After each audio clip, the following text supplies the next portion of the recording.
নমস্কাৰ বন্ধু বান্ধৱীসকল, পুনৰ স্বাগতম জনাইছোঁ আন এটা ভিডিঅ'লৈ। অসম চৰকাৰৰ ফালৰ পৰা নিযুক্তি ওলাইছে, শিক্ষক নিযুক্তি প্ৰায় ইয়াতে স্ক্ৰীণত দেখিব পাইছে। 4500টা শিক্ষকৰ পদ মুকলি হৈছে। LP আৰু UP সহকাৰী শিক্ষকৰ পদ। কেনেধৰণৰ ডকুমেণ্টছ লাগিব তাকে আজি আলোচনা কৰোঁ আহক দেৰি নকৰি। ইয়াতে পোনপ্ৰথমতে আপোনালোকে দেখিব পাইছে name of post. LP UP teacher ওলাইছে আৰু পোষ্ট ওলাইছে 4500টা। আৰু ইয়াত ডিপাৰ্টমেণ্ট আছে, ডাইৰেক্টৰ এলিমেণ্টাৰী এডুকেশ্যন ডিপাৰ্টমেণ্টৰ ফালৰ পৰা ওলাইছে।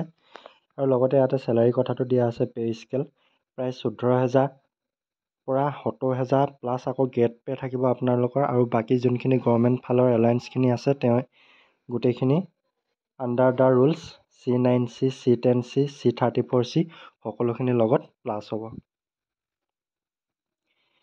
তাৰপিছতে আহিলে ইয়াতে ইলিজিবিলিটি, কি আপোনালোকৰ eligibility criteria of DEE Assam LP UP teacher vacancy 2025। ইয়াতে এছিষ্টেণ্ট টিচাৰৰ কথা দিয়া আছে LP।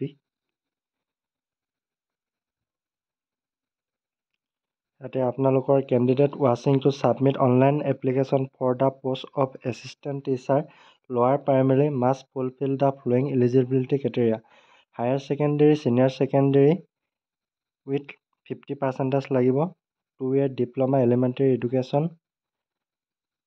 Assam TET or central TET lower primary school. অৰ্থাৎ আপোনালোকৰ হায়াৰ ছেকেণ্ডেৰীত 50% লাগিব। লগতে আপোনালোকৰ 2 year ডিপ্ল'মা থাকিব লাগিব, DLED BEd যিকোনো ধৰণৰ। লগতে প্লাছ আপোনালোকৰ টেটৰ যদি আছে তেতিয়াহ'লে অলপ বেছি সুবিধা হ'ব। তাৰপিছত আহিলে আপাৰখিনিৰ কাৰণে এইটো দেখিব পাইছে এছিষ্টেণ্ট টিচাৰ UPখিনিৰ কাৰণে।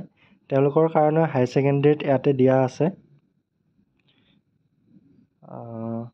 হায়াৰ ছেকেণ্ডেৰীত কোনো ধৰণৰ পাৰ্চেণ্টেজৰ কথা ইয়াতে দিয়া নাই বাৰু। বাকী আপোনালোকৰ ছেমেই হয়, 2 বছৰ ডিপ্ল'মা থাকিব লাগিব।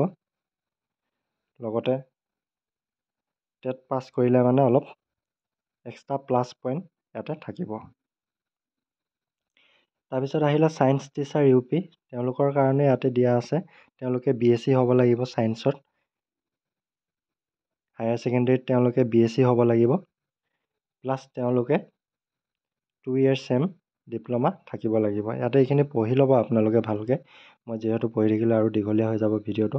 হিন্দী টিচাৰৰ ক্ষেত্ৰতো ছেম তেনেধৰণে আছে, আপোনালোকৰ higher secondary plus 2 year BEd diploma থাকিব লাগিব।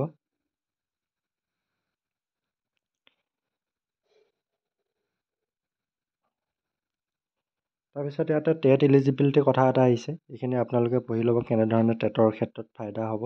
ইয়াতে বিশেষ একো নাই, সেইকাৰণে মই জনোৱা নাই, যোনখিনি ইম্পৰ্টেণ্ট হয় সেইখিনি আপোনালোকক জনাই দিছোঁ। তাতে ইয়াতে চিটিজেনশ্বিপ আপোনালোকে ইণ্ডিয়ান চিটিজেনশ্বিপ আছামৰ হ'ব লাগিব, ৰেচিডেঞ্চিয়েল। তাৰপিছত আহিলে বয়সৰ কথাটো। বয়স আপোনালোকৰ 18 বছৰৰ পৰা 40 বছৰৰ তলত হ'ব লাগিব। 1 জানুৱাৰী 2025লৈকে এইটো এজটো ইয়াতে কাউণ্ট কৰা হ'ব। তাৰপিছত এজ ৰিলেক্সনৰ কথাও ইয়াতে অলপ দিয়া আছে।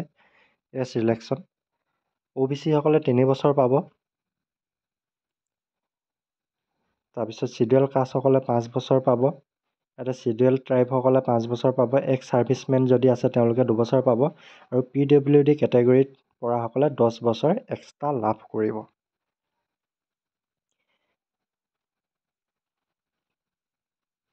তাৰপিছত ইয়াতে দিয়া আছে হাউ টু এপ্লাই, কেনেধৰণে আপোনালোকে এপ্লাই কৰিব লাগিব।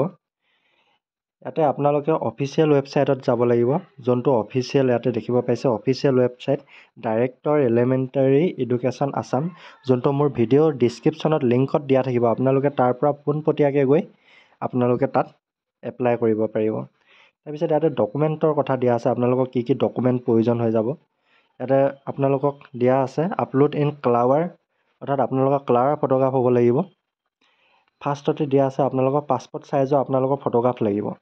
তাৰপিছত HSLC অৰ্থাৎ মেট্ৰিকৰ এডমিট কাৰ্ডখন লাগিব, মেট্ৰিকৰ মাৰ্কশ্বিট চাৰ্টিফিকেট লাগিব, গ্ৰেজুৱেশ্যনৰ মাৰ্কশ্বিট চাৰ্টিফিকেট লাগিব। এনি আদাৰ যদি কিবা মাৰ্কশ্বিট চাৰ্টিফিকেট আপোনালোকৰ হায়াৰ এডুকেশ্যনৰ কিবা আছে সেইখিনি লাগিব। ইয়াতে DLED BEd মাৰ্কশ্বিট লাগিব, ফাৰ্ষ্ট এণ্ড ছেকেণ্ড ইয়েৰ। তাৰপিছতে আহিলে আপোনাৰ কাষ্ট চাৰ্টিফিকেটখন লাগিব।